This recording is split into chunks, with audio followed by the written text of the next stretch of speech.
Broadcasting Company.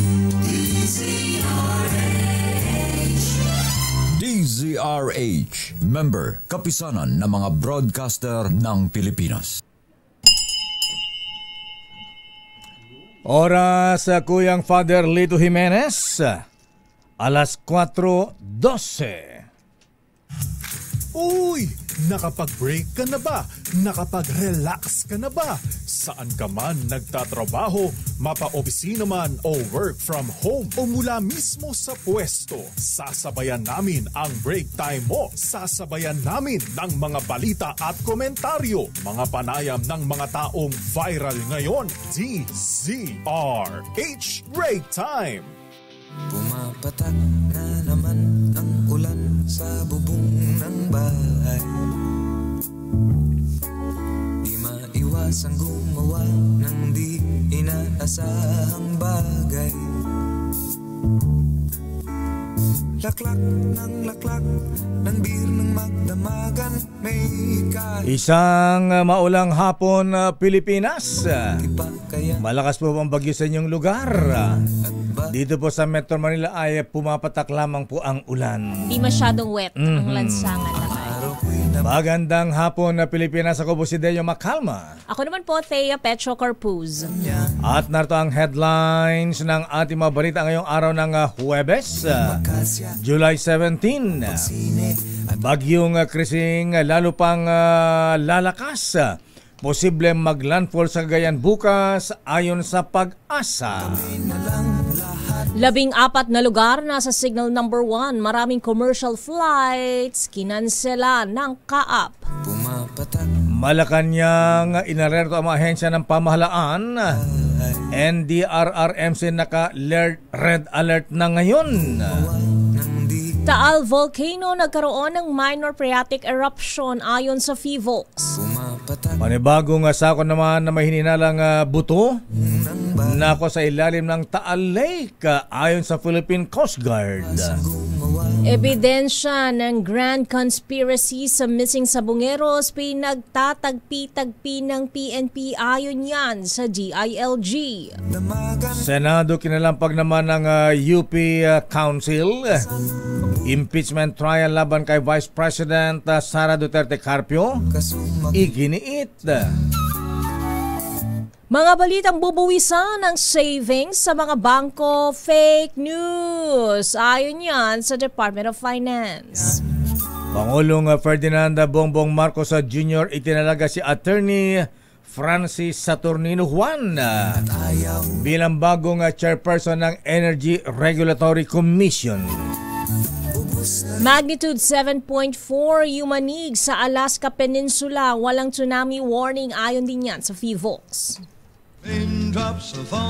At ngayon sa detalye ng ating mga balita, lalo pang lalakas ang bagyong Krising sa mga susunod na oras habang patuloy na binabaybay ang karagatang sakop ng Catanduanes.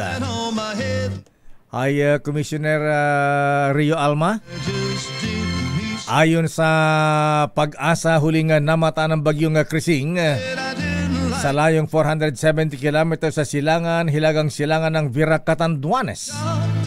Taglay ng bagyo ang pinakamalakas na hanging aabot sa 55 km malapit sa gitna at may bugso o gustiness na aabot sa 70 km bawat oras.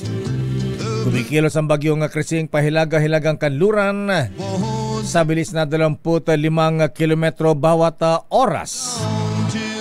Batay sa pagtaya ng Pag-asa, inaasang lalakas pa at magiging tropical storm ang bagyong Krising ngayong araw ng Huwebes. Lalo pang lalakas ang bagyong Krising at magiging isang severe tropical storm bukas ng hapon. At dahil dito ay nagbabala ang Pag-asa sa posibleng maglandfall ang bagyong Krising sa mainland na Cagayan bukas ng gabi o Sabado. Kaya asahan po ang malakas na pag-ulan. Samantala, nakataas ang Tropical Cyclone Wind Signal number 1 sa 14 na lugar sa bansa bunsod ng Bagyong Krising. Kabilang sa mga lugar na nasa signal number 1 ay ang mga sumusunod.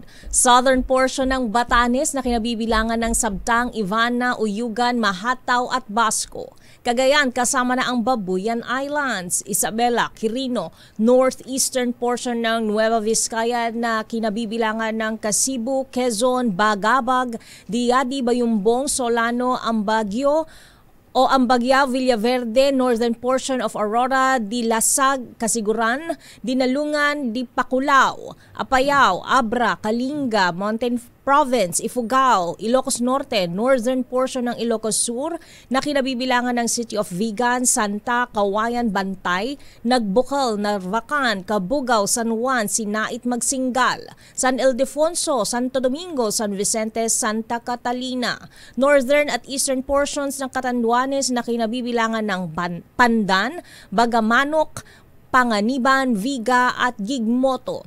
Ayon sa Pag-asa, posibleng mag-landfall ang Bagyong Krising sa mainland Cagayan bukas hanggang sa madaling araw ng Sabado.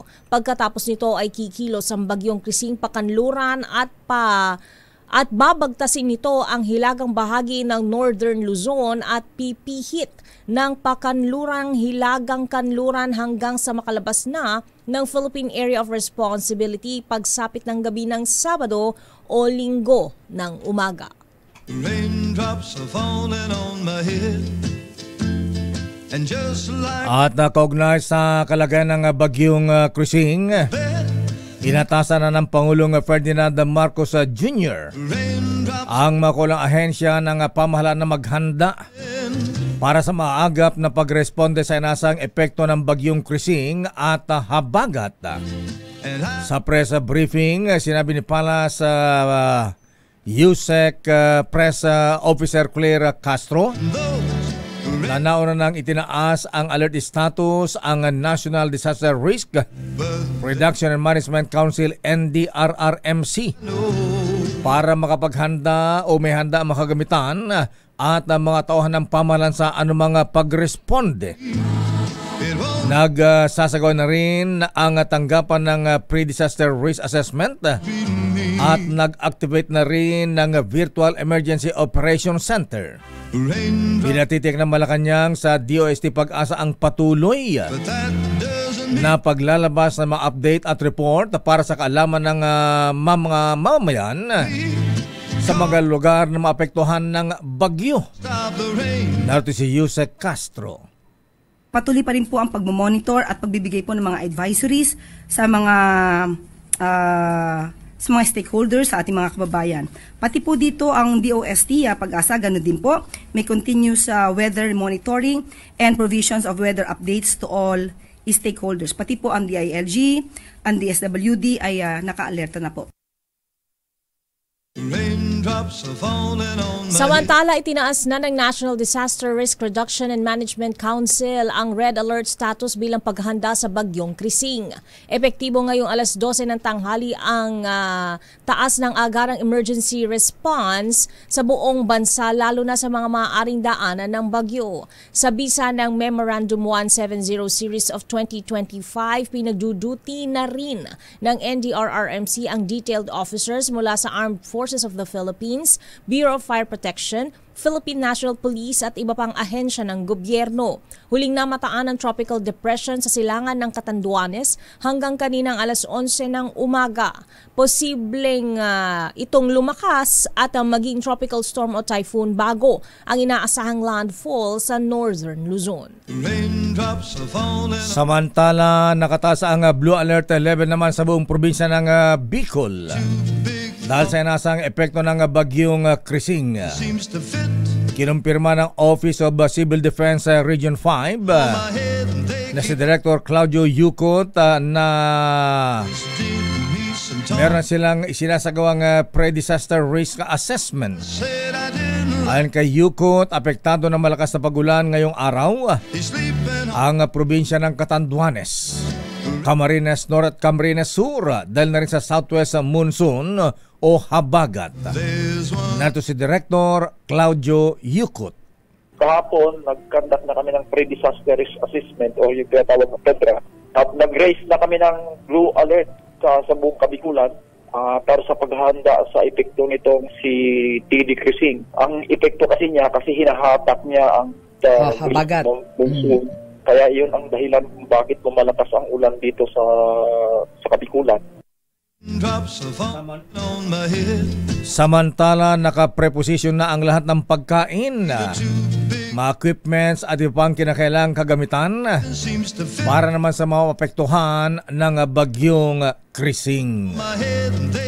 Samantala, naka-heightened alert ang 44 na operated airports ng Civil Aviation Authority of the Philippines o CAAP dahil sa inaasahang pag-landfall ng bagyong Crising.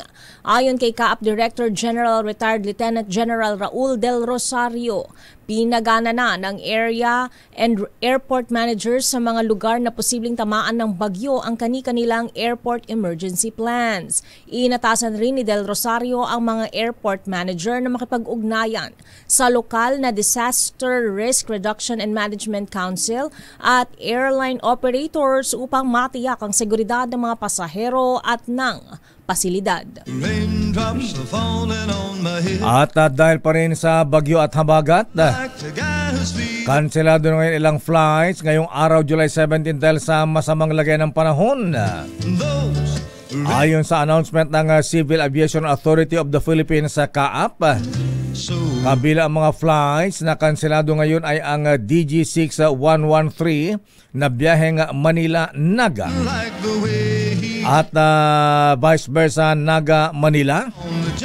Ganon din ang DG6171 flight na biyaheng Clark-Masbate at Masbate-Clark. Kaya pinapayo ng CAAP ang mga apektadong pasahero na makipag-ugnayan sa kanilang mga airlines para sa rebooking o pag-refund ng kanilang mga plane tickets. Samantala, dumadami na ang mga stranded sa mga pantalan dahil sa nagbabantang epekto ng bagyong Crising. Kaninang tanghali, lamang umabot na sa 229 na katao ang na-stranded sa iba't ibang pantalan sa Eastern Visayas dahil sa masamang kalagayan ng panahon. Sa advisory ng Philippine Coast Guard, kabilang sa mga na-stranded ang mga pasahero, truck drivers at pahinante sa mga pantalan ng Maasin, Benit at Padre Burgos. Habang nasa 114 na rolling cargos at 3 barko rin ang hindi nakabiyahe sa mga nabanggit na pantalan. Bukod dito, sinabi rin ng Philippine Coast Guard na 2 karagdagang barko ang pansamantalang sumilong upang makaiwas sa sama ng panahon. Samantala, nagkaroon na ng pagbaha at landslides. Binaha at napagtara rin ng mga landslide sa iba't ibang bahagi ng Cebu dahil sa pag-ulang dulot ng bagyong Crising at habagat. Ayon sa report ng NDRRMC, nakapagtala ng 3 landslide incidents mula sa Barangay Lagtang sa Talisay, Barangay Apas at Poblasyon Pardo sa Cebu City. At binaha naman ang 19 na lugar at kalsada sa Talisay, Mandaue City at Cebu City kung saan 17 sa mga ito ay hindi na madaanan ng mga motorista. Batay sa report ng NDRRMC, 5 residente ang inilikas na mula sa kanilang mga bahay na binaha at tinamaan ng landslide. Samantala, nakahanda na ang mga ayuda ng Department of Social Welfare and Development para sa mga pamilyang maaaring maapektuhan ng pagtama ng bagyong Crising sa Northern at Southern Luzon. Ayon kay DSWD Disaster Response Management Group Head at Spokesperson Irene Dumlao, mahigit 3 milyong kahon na family food packs ang nakaimbak sa 935 warehouses nationwide. Bukod sa mga relief assistance, nakahanda na rin ang stockpile ng non-food items na nagkakahalaga ng mahigit 773 milyong piso tulad ng family hygiene kits, kitchen kits at shelter materials. Sabi ni Asek Dumlao, nakikipag-ugnayan na ang kanilang mga regional offices sa Northern at Southern Luzon LGUs maging sa Visayas upang matiyak ang mabilis na paghatid ng relief supply sa mga lugar na maaaring daanan ng bagyo. Raindrops are falling on my head. Samantala, nakapagtala ang PHIVOLCS ng minor phreatic eruption sa Taal Volcano sa Batangas ngayong hapon. Ayon naman sa PHIVOLCS, nangyari ang minor phreatic eruption sa main crater ng bulkan dakong alas 3:10 ng hapon. Kasabay ito ng nagpapatuloy na search and retrieval operation sa Taal Lake para sa paghanap ng mga labi ng mga nawawalang sabungero na itinapon doon. Sakay hindi pa malinaw kung paano apektuhan ng naturang pagsabog ang isinasaga operasyon ng PNP at ng Philippine Coast Guard. Samantala, nakarecover ng panibagong sako ang technical divers ng Philippine Coast Guard mula sa Taal Lake. Sa report ni RH15 Giselle Ricafort, hindi kinumpirma ng PCG kung ilan na nakuhang sako na agad na itinurn over sa SOCO para isailalim sa forensic exam. Ngayon, ang ikapitong araw ng search and retrieval operations sa mga labi na missing sabongeros na umano'y itinapon sa lawa ng Taal. Babalikan natin ang lampang detalye ng ating mga balita. Report na pwede raw arestuhin si Senator Bato de la Rosa ng ICC. Diversionary tactic ng Malacanang ay naman kay Senator Bato. Samantala, ebidensya ng grand conspiracy sa mga missing sabongeros pinagtatagpi-tagpi na ng PNP at Senado Impeachment Court. Kinalampag naman ng University of the Philippines Council kaugnay sa impeachment trial laban kay Vice President Sara Duterte Carpio. At mga balitang bubisan ang savings sa mga bangko. Huwag kayong mabahala dahil ang sabi po ng Department of Finance, yan ay fake news. Ang detalye ng mabalitang yan sa ating pagbabalik sa ating palatuntunang break time. Hindi ako nag-aalala, Lakay. Bakit? Nasa coin bank lang yung pera. RH Break Time. Oras, Mr. Cesar Lee, Mr. Michael is my guy. Abay, Hermana Rosie Sarangaya, alas 4:29. RH Break Time. Oras, Lieutenant Larry Francisco, alas 4:35. Balikan natin ang mga balita at mga reports. Pero batiin ko lang muna na happy birthday, Miss Teya. Maki-birthday tayo rito kay Justice. Happy birthday po. Happy birthday, Justice Senator Gito Kuyang ng Sandigan Bayan. Binabati siya ni Warsi. Justice Max De Leon, ang Worshipful Master at ang mga brethren ng Justisya Masonic Lodge. Wow! Happy birthday din kay Worshipful Master Neil Alcaraz ng TM Calao Lodge. Kay Eric Dastas. Anong number ni Eric Dastas sa Lakay? Ha? At Jerry Baha, happy birthday! Tuloy-tuloy lang ang fiesta. Tuloy ang fiesta. At happy birthday din kay Kuyang Raymond Flores, George Chua Cham, Noble Paddy Paduganan, Kuyang Johnny Santos Madrona. At si ating Judy Kasibang, happy birthday po. Mr. Freddy Castro ng Ayala Alabang, happy birthday bossing. Binabati ni Mr. Cesar Lee ng Toyota Alabang at Mike Lee. At happy birthday pa kay Vice Mayor Jeremy Calderon ng Angono, Rizal. At ganoon din happy birthday kay Kuyang Carlo Bala, ang director ng OTS. At binabati natin si Kuyang Jong Francisco at Attorney Orlando D. ng coffee drop. Ay, naku, masarap ang kape ngayon, Kuya Jong, ha? Ayan, Kuyang Oli ngayong malamig ang panahon. Pa-experience daw si Miss Thea. Malacanang dumepensa sa patutsada ng Office of the Vice President. Ano ba talaga? Yung winner muna natin. Abay, dito muna tayo sa winner natin sa ating kadikit promo. Nasa ating linya si Kuya Marvin Capulso. Ba? Pulso. Ano ito ni Chris Capulso, yung dating kasamahan natin sa News Center. Siya ay taga Cavite. Kuya Marvin, saan ka sa Cavite, Kuya? Bali sa 13 Martires ho ako. 13 Martires. Abay, Kuya Marvin, umuulan ba ng basa dyan? Opo, sa ngayon nga po, malakas pong ulan ngayon, sir. Malakas ang ulan, oo. Abay, lagyan mo ng kapota yung sasakyan mo, Kuya, baka mabasa. Ayan, ano bang sasakyan mo? Dinikitan ng DZRH sticker. Bali, ano po, motor po, sir. Motor. Ayan. Ano yan, Kuya? BMW, Harley Davidson, wow. Honda. Hindi po. Palay ko Rusi yan. Lang po, sir. Ayan. Honda Click. Opo. Click. Honda Click. Honda Click. Akala ko Toyota. Ayan. Ayan, Kuya Marvin Capulso. Ayan. Ano mo si Chris Capulso? Yung dati namin kasamahan dito sa DCRH. Hindi yung kilala. Kapasya na rin po kasi. Ayan. Kapulso niya lang laki. Kapulso lang siguro. Ayan. Malakas ba ang pulso mo, Kuya? Ayan.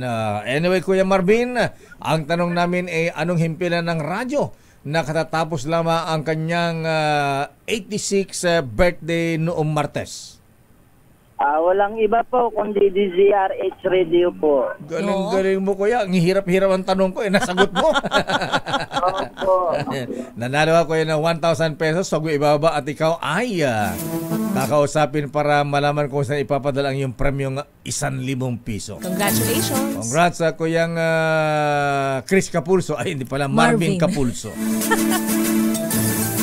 At ngayon hatawin na natin ang mga reports. Saan ba tayo mauna? Sa Malacanang, sa Kongreso, sa Senado, ha? Abay, dun daw muna tayo sa Kamara de Representantes.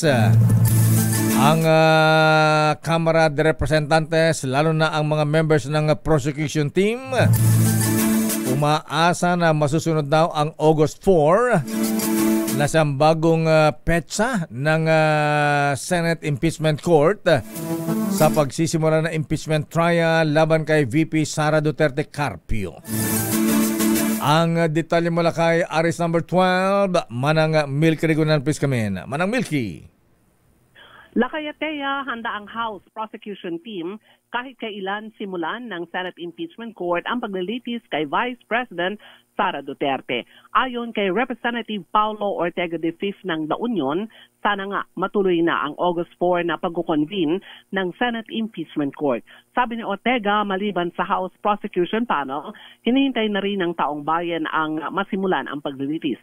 Mahalaga na formal lang maipresenta ang mga ebidensya ng prosecution at sa panig naman ng depensa, makabubuting marinig ang panig ni VP Sara. Anya, nasa Senate Impeachment Court na ang bola para maumpisahan ang impeachment trial. Narito si Representative Paulo Ortega de Fif ng La Union.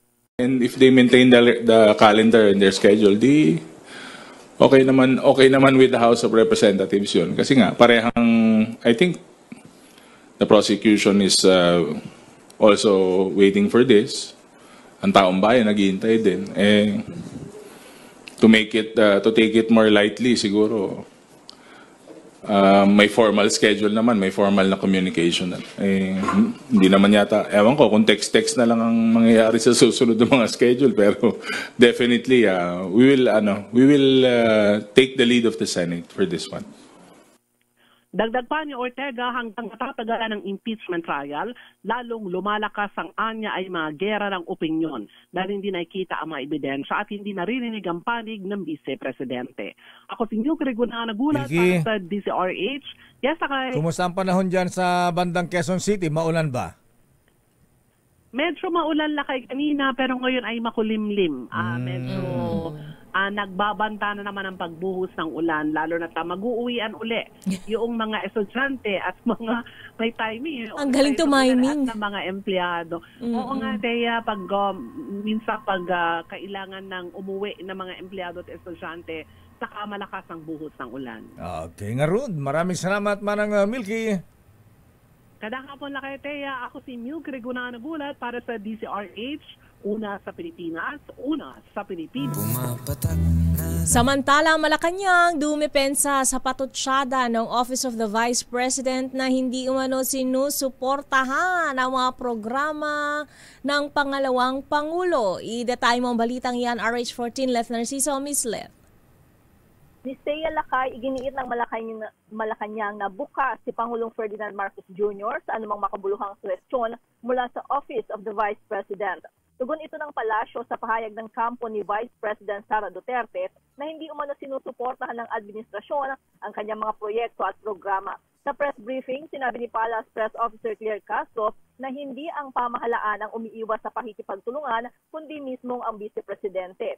Inihalimbawa ni Castro ang pahayag ni VP Sara na meron itong formula para mapababa ang presyo ng bigas pero tumangging ibahagi sa gobyerno dahil ayaw daw niyang tumulong sa Pangulo. Kaugnay naman sa usapin ng pondo, nilinaw ng Malacanang na hindi hinahadlangan ng administrasyon ang mga kahilingan ng OVP. Sa katunayan, itinaas pa nga niya ng Department of Budget and Management ang panukalang pondo ng OVP para sa 2026 sa 903 million pesos mula sa 733 million pesos.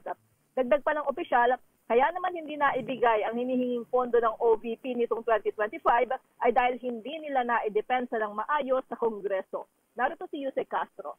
Medyo malaki po kasi ang hiningi nila, ang proposed budget nila para sa taong 2025, parang 2.03 billion. At ang nagkataon lamang po na hindi niya po ito na ipagtanggol ng maayos sa House of Representatives. So kung ano man po ang naging desisyon ng House of Representatives ng Congress ay hindi na po ito saklaw ng Pangulo. Si PCO Undersecretary Claire Castro. Ito si Let Narciso So, yes, so ang mangyari na patak-patak lang ang budget ng Office of the Vice President. Patak. Hindi naman Lakay kasi sunod na taon tinaasan. Tinaasan. Oo. 733 lang daw yung initial na proposed budget pero ginawang 900 million ng DBM. Kumusta ang patak na ulan sa Malacanang? Nakalabas na ng Malacanang Lakay pero dito sa Quiapo napakalakas ng buhos ng ulan. Malakas ang ulan dyan sa Quiapo? Oo, Lakay. Aba. Baka papunta na ng Quezon City, Lakay yun. Okay nga, Rod. Ingat, Miss Let. Thank you. Maraming salamat. Balik sa inyo, Lakay at Miss Thea. Malakas na pa ulan sa Quiapo, Manila. Samantala, report mula sa Senado bantang pag-aresto ng International Criminal Court kay Senator Bato de la Rosa. Diversionary tactic lamang na Malacanang ayon kay Senator Bato. Ibato mo yung report na yan. Aris number 28. Raymond at Paas, please come in. Raymond.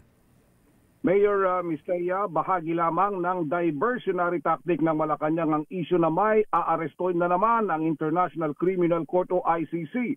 Ito ang paniniwala ni Senador Ronald Bato de la Rosa kasur ng pahayag ni Executive Secretary Lucas Bersamin na maaari siyang arestuhin kung hihilingin ng ICC gaya ng ginawa kay dating Pangulong Rodrigo Duterte.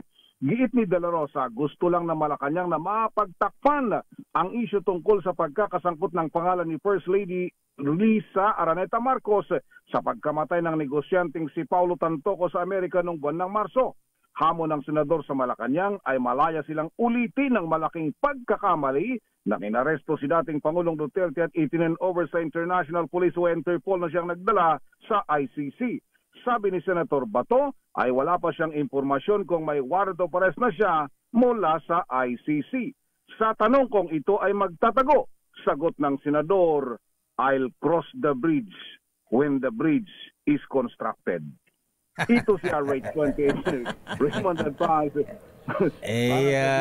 Depende kung sino magko-construct. Ayan, sinong contractor ba yan? O DPWH ba yan? Baka naman na bridge to nowhere yan. Ayan. Antayin daw niya yung go signal ng DPWH pag may bridge na na-construct na. Bridge over troubled water na lang. Okay nga Rod, maraming salamat Raymond. Ito si RH28 Raymond Advance para sa DCRH, una sa Pilipinas, una sa Pilipino. Maraming salamat Raymond Advance at mula sa Senado dumako tayo sa report ni Giselle. Diving operations ng Philippine Coast Guard tapos na bago pa pumutok ang Taal Volcano. I-detalye mo ang balita nga ng RH15, Giselle Ricafort. Giselle. Kaya ang operation ng Philippine Coast Guard para sa paghahanap ng mga missing sa bungero bago pumutok ang Bulkang Taal. Ayon sa Philippine Coast Guard, mag-aalauna kaninang hapon ng matapang search at retrieval operation sa lawa ng Taal para ngayong araw. Sa emergency alert ng NDRRMC na ganapang minor Priato magmatic eruption kaninang alas 3:01 ng hapon hanggang 3:13 p.m. Kung kanina mapapa yung binubugang usok ng Taal Volcano, clear na yan ngayon itong main crater ng bulkan, kasabay na rin ng katamtamang buhos ng ulan. Nang tanungin kung tuloy pa ba yung operasyon bukas, sinabi ng PCG na naghihintay na lamang sila ng abiso sa Justice Department. 4 na diving operation yung ikinakasa ng PCG Technical Divers sa kada araw, 2 sa umaga at 2 rin sa hapon. May panibagong sako na may lamang hinihinalang may kaugnayan sa mga missing sa bungero ang na-recover kanina ang 7th araw ng search at retrieval operation dito sa lawa ng Taal. Ito si Giselle Ricafort para sa DZRH na sa Pilipinas. Giselle, sa Pilipino. Kumusta ang kalagayan ng panahon dyan? Lakay, bumubuhos yung may katamtamang buhos ng ulan ngayon, Lakay.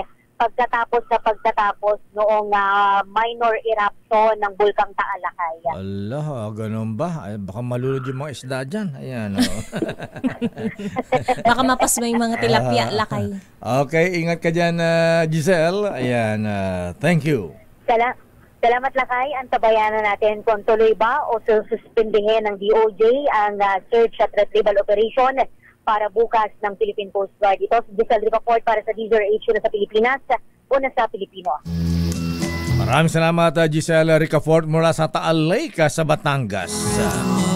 Babalikan natin lang pang mga reports. Standby Edniel Parrosa. Abay, AFP nababahala sa pag-question ng ilang retiradong sundalo sa posisyon ng Pilipinas sa West Philippine Sea. Bakit? Ano bang kinu-question? Standby Noche Kakas. Naku, bangkay na isang babaeng natagpo ang palutang-lutang sa Manila Bay. Standby Josa Cruzata. Ano nangyari kay Jericho Rosales? Magandang hapon kay Noble Doming de Asis at kay Engineer Mata Malenab ng DPWH Region 2. Abay, nandyan ang bagyo Kuyang Domeng, Kuyang Engineer Malenab, ha? Abay, ingat po kayo dyan. Oras, Miss Teya. 10 minuto bago mag alas 5. Oras sa parang Vic de Leon Lima. Ayan, dumidilim at lalakas ng ulan sa Maynila. Abay, mag-helmet ka parikoy, ha? Ayan. Samantala, report mula kay Val Gonzales sa minor phreatic eruption ng Taal Volcano. Isang aktibidad na normal lamang na nangyayari sa bulkan ayon sa PHIVOLCS. Ganon. Aris number 5, Val Gonzales. Please come in, Val. Mayor Isaya, mula pa noong 2021 ay normal nang nangyayari ang minor phreatomagmatic eruption sa Taal Volcano. Ito ang inihayag ngayon ng Philippine Institute of Volcanology and Seismology o PHIVOLCS kasunod ng nangyaring eruptive event sa loob ng 12 minuto sa bulkan kaninang alas 3 ng hapon. Ayon sa PHIVOLCS, ang phreatomagmatic ay nangyayari kapag ang tubig sa ilalim ng lupa ay nadikit sa isang magmatic body o lusaw na mga bato. Sabi ng PHIVOLCS, nag-usap na raw ang Philippine Coast Guard at PHIVOLCS tungkol dito. Ipinaliwanag na raw ni Maria Antonia Bornas, ang Chief ng Volcano Monitoring and Eruption Prediction Division ng PHIVOLCS, na maaari pa rin magpatuloy ang retrieval operation sa kabila ng nangyaring aktibidad ng Bulkang Taal. Ayon sa PHIVOLCS, ang direksyon ng plumes mula sa bulkan ay patungong timog silangan, nakabaliktaran ng direksyon o lokasyon ng mga tauhan ng PCG na nagsasagawa ng retrieval operations. Yung permanent danger zone ng bulkan na ngayon ay nasa alert level 1 Mayor at Mistea ay labas na dun sa mga lugar, dun sa lugar kung nasaan ang mga tauhan ng PCG dahil ang baybayin ng Laurel o bayan ng Laurel sa Taal ay nasa 4 hanggang 5 kilometro ang layo mula sa crater ng Taal Volcano. Ako si Val Gonzales, DZRH, una sa Pilipinas, una sa Pilipino. Maraming salamat, Val Gonzales. Samantala, Armed Forces of the Philippines na bahala sa pagkwestiyon ng ilang retiradong sundalo sa posisyon ng Pilipinas sa West Philippine Sea. Detalye mo ang balitang yan, RH52 Edniel Parrosa. Edniel. Ikinaalarma ng Senatahang Lakas ng Pilipinas ang tinawag nitong defeatist ng mga pahayag ng ilang retiradong general pagdating sa posisyon dapat ng bansa sa West Philippine Sea. Ayon kay spokesperson for WPS, Rear Admiral Roy Vincent Trinidad, posibleng maapektuhan ng mga ito ang isip ng publiko sa issue. Sa pahayag ng reporter sa Cap Aguinaldo ngayong hapon, hinamon ni Trinidad ang mga dating sundalo na magpakita ng pagiging makabayan kahit sila ay retired na. Ginawa ng opisyal na pahayag makaraang mamonitor na ilan sa mga dati nitong kabaro ang duda pa rin sa hatol ng Permanent Court of Arbitration na nasa Pilipinas, ang West Philippine Sea, 9 taon nang nakararaan. Pakinggan natin si Admiral Trinidad. They might weaken our resolve of those undecided. And I would like to call out members of the AFP who once served with pride and dignity to show the same patriotism even when they are retired. Because patriotism transcends the uniform.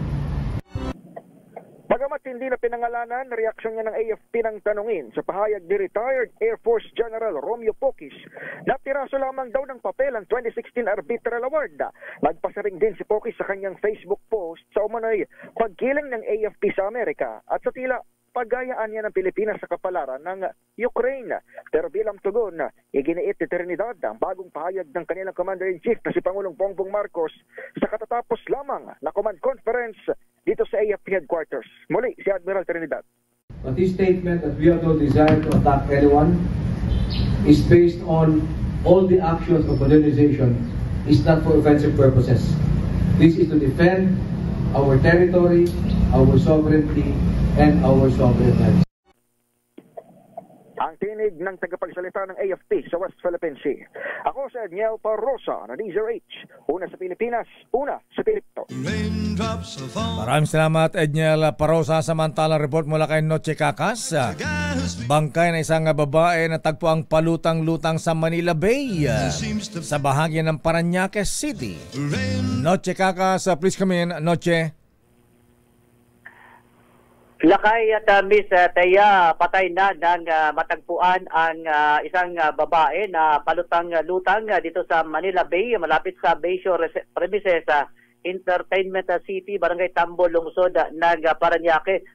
Ayon sa report na nakarating kay Southern Police District Director Brigadier General Randy Arceo, hindi pa tukoy ang pangalan na Lakay at Miss Teya ng babae na natagpuang walang pang-itaas at nakasuot na kulay asul na jeans short sa pagsiyasat ng scene of the crime operativo SOCO. Walang nakitang external injury sa katawan ng babae. Ayon sa SOCO, nasa stage of decomposition na. Ayon pa sa report ni SPD Director Arceo, isang nagngangalang Celsius Ibuen ang nag-report sa security guard ng Okada nang ito ay makita ang bangkay sa dagat habang siya ay nagpuputol ng mga damo malapit sa crime scene. Hinihintay na lang Lakay Miss Teya ng SPD kung may lumutang na kamag-anak para kilalanin ang bangkay na sumailalim na sa autopsiya. RH27, Noche Cacas, DZRH, una sa Pilipinas, una sa Pilipino. Maraming salamat, Noche Cacas. Muchas gracias. Buenas tardes.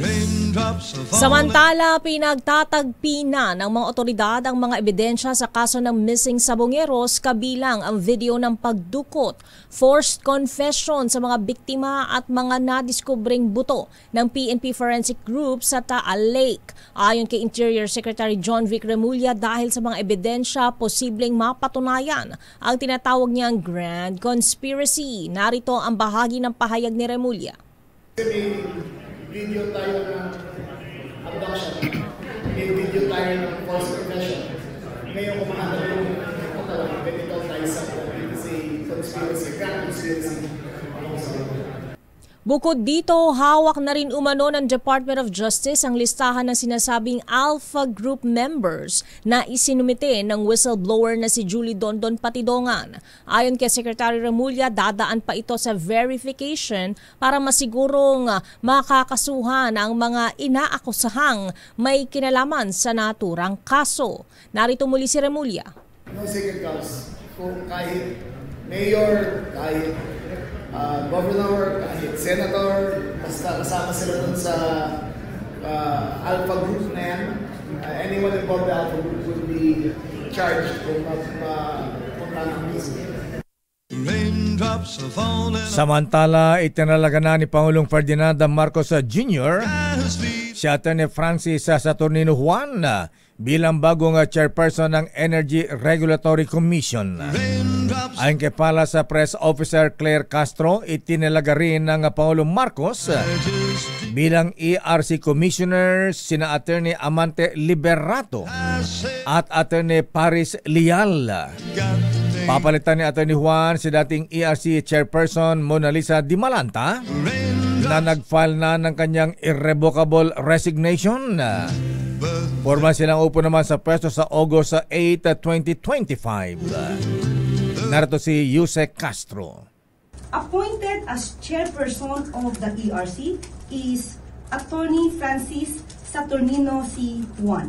Assistant energy expert, Attorney Juan brings with him decades of experience in regulatory affairs, having previously served as Executive Director and General Counsel of the ERC, and currently as President of the Independent Electricity Market Operator of the Philippines.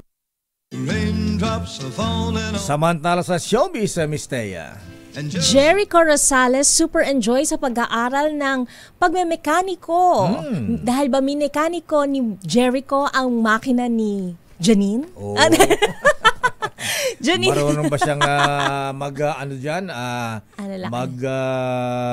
change oil? Oo, ganyan, di ba? Marunong ba siyang mag-overhaul? Ayan. Yan yung mga mahihirap. Magpalit ng spark plug. Ayan. Ganyan.